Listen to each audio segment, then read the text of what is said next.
the video titled How to Steal and Lose More Than $3 Billion in Bitcoin.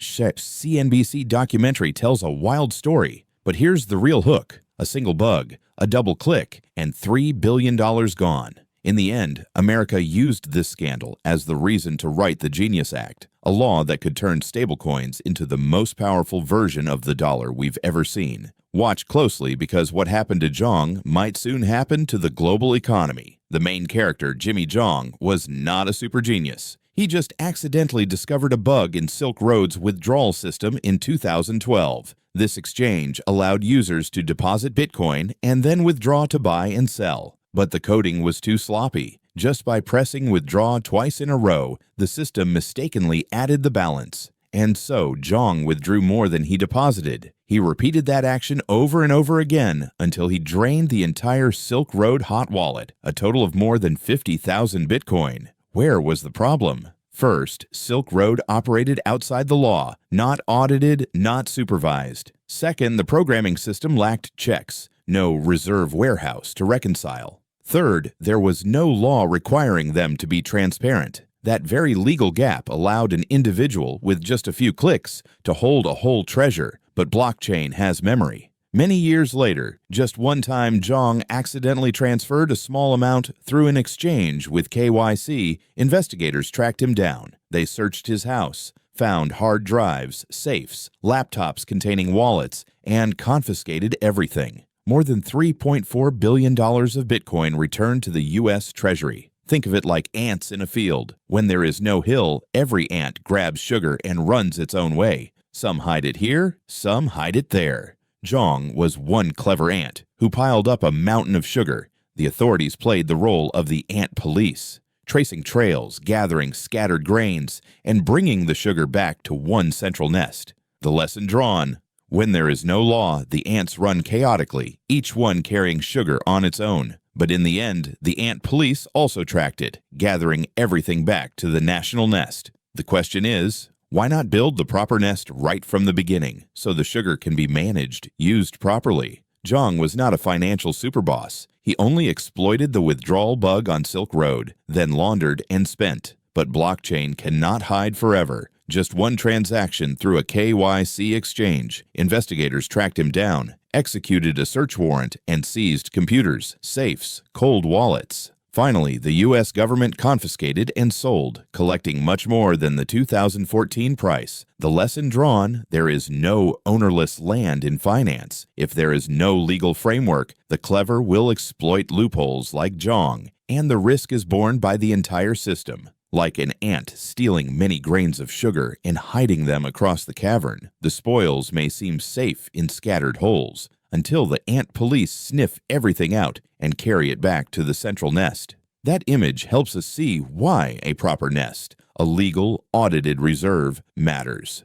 2025, President Donald Trump signed the Genius Act and Stablecoin to bring the ants into order. The Genius Act, guiding and establishing national innovation for U.S. stablecoins, sets a federal framework for payment stablecoins, reserves one-to-one in cash / T-bills, redemption / buyback obligation one-to-one, transparent reporting, licensing, and disciplining of issuers. The goal: protect users, strengthen the USD, ensure financial security. If Zhong's story is the story of one rogue ant, Genius is the law that builds the ant hill, a place where every grain of sugar that enters is counted, secured, and accounted for. Instead of scattered caches, the sugar now flows into a visible, regulated nest. Why does this help reduce U.S. borrowing costs? Each stablecoin in circulation must have one USD reserve, most of it in short-term T-bills. When stablecoin demand increases, T-bill demand increases, T-bill prices rise, yields fall, the Treasury issues debt more cheaply.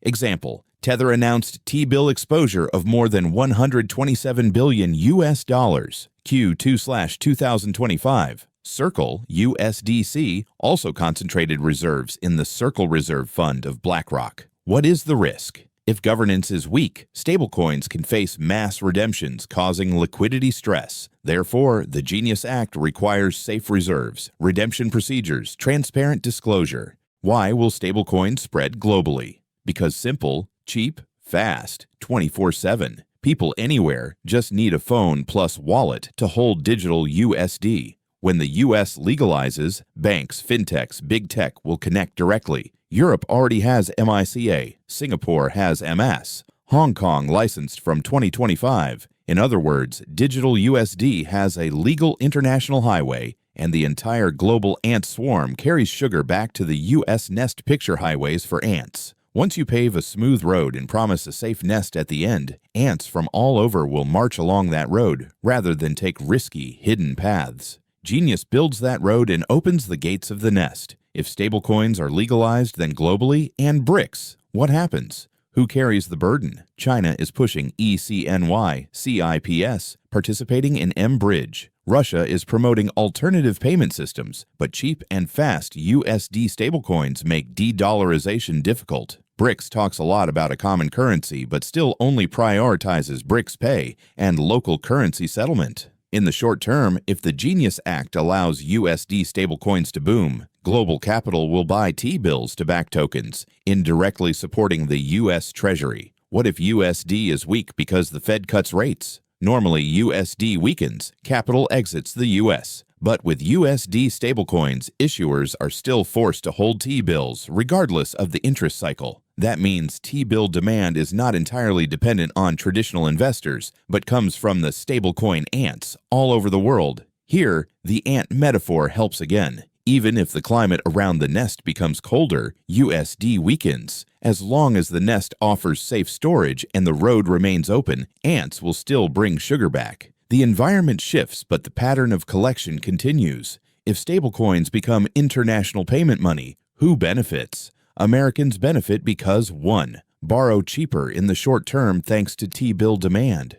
2. Soft dollarization through technology. USD present everywhere. 3. Export U.S. standards and values through the Genius Act framework. 4. Innovation, jobs, tax revenues. What should Americans do right now to seize the trend? If you are a business, you should accept payments in stablecoins. If you are a bank/fintech, you should integrate on/off-ramps.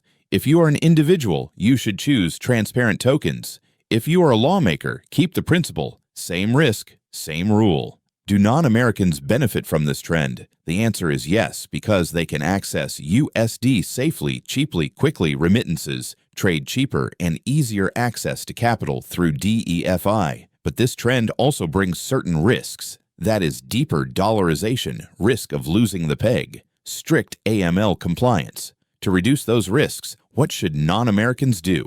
If you are an individual, you should choose reputable wallets, not keep all money in one wallet. If you're a business, you should integrate stablecoins, hedge risk. If you are a government, you should build compatible legal frameworks while developing domestic CBDCs. In short, if the world's economy is a field and national treasuries are nests, stablecoins can make many small ants carry sugar directly to one nest. That helps the nest, but it also means the field's ecosystems must adapt or build their own nests and roads. After the Genius Act was signed in July 2025, in just the first few months, capital inflows into T-bills from stablecoin issuers increased by nearly $40 billion, according to New York Fed data. This was an immediate boost to short-term debt demand. But at the same time, the Fed also began a rate cut cycle in September 2025. When rates fall, USD weakens. DXY falls below 100. Many people worry that the U.S. loses capital attraction, but in reality, the Genius Act created an artificial anchor. Stablecoins still have to hold T-bills regardless of rates. That means even when traditional investors sell off, the global swarm of stablecoin ants still continues to carry sugar back to the U.S. nest. This is exactly the U.S.'s cleverness.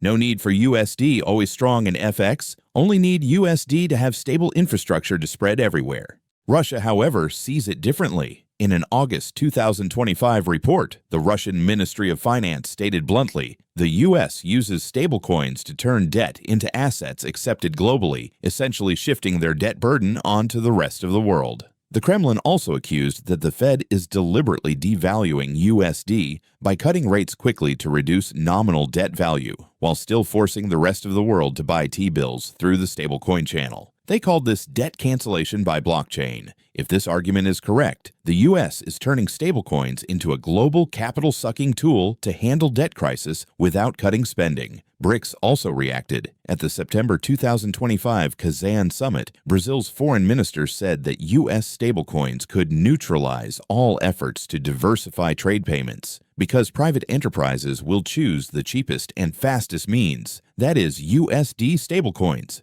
Meanwhile, digital yuan or digital ruble are limited by capital controls and international trust. Even within BRICS, many businesses in South Africa and India tested payments with USDC after the Genius Act took effect because the legal process is clear, safer than gray tokens. This is the paradox. Countries want to resist the dollar, but their businesses become more tied to digital dollars. As for the crypto market, Fed rate cuts can push Bitcoin and Ethereum up because cheaper capital, risk appetite is stimulated. But more importantly, legalized stablecoins make crypto flows no longer only depend on speculation. It becomes real payment infrastructure. When people around the world start using USDC, USTD for buying, selling, remittances, then every pump dump of crypto is no longer just trader's story, but financial stability story. This is why FSA constantly warns and Genius Act enforces one-to-one reserves. So does the U.S. really erase debt thanks to stablecoins? The answer is no.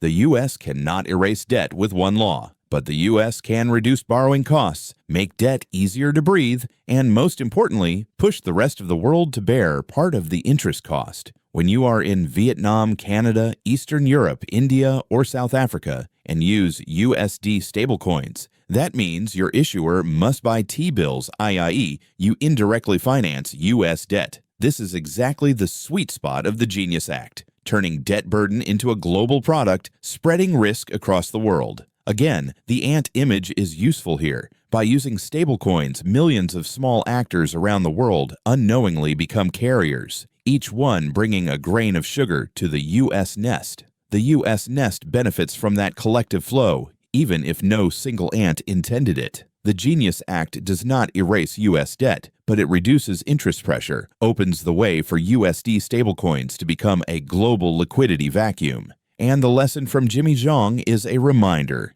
If there is no law, crypto is only chaos. With law, it becomes a national power tool. If you find this analysis valuable and want to keep following how the U.S. debt, stablecoins, and global politics collide, don't forget to like, subscribe, and share this video.